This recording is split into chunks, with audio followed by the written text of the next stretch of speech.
ચલો સૌથી પહેલા એક સીધો કમ્પેરિઝનનો એક ક્વેશ્ચન છે જેના આધારિત 3 પ્રશ્નો પૂછેલા.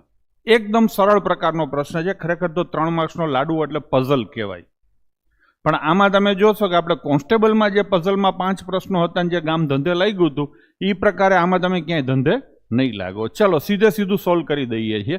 5 વિદ્યાર્થી છે ABCDE, એને અલગ અલગ ગુણ મળે છે. C ને D કરતાં વધુ મળે છે.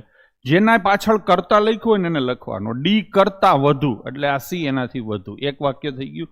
E ને A કરતાં ઓછા એટલે A કરતાં ઓછા. અને ઓછા પરંતુ B કરતાં વધુ. E છે એ B કરતાં વધુ છે. થઈ ગયું બીજું વાક્ય. હવે ત્રીજું વાક્ય. B ને C કરતાં વધુ મળે છે. B is greater than C અને C is greater than D. એક જ લાઈનમાં 5 જણા તમારા હાવ સરળતાથી ગોઠવાઈ ગયા.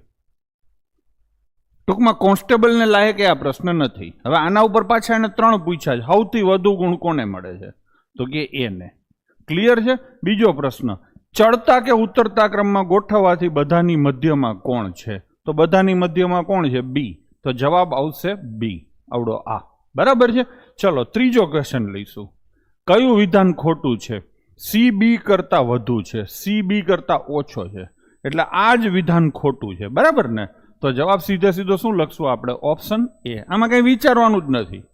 એને જુઓ ઓપ્શન એ પહેલો આપ્યો છે, નહીતર મારે 4 વાર આગળ પાછળ થવું પડત.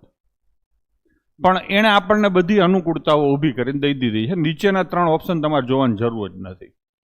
બરાબર ને? અહીંયા એવું પણ નક્કી થાય છે કે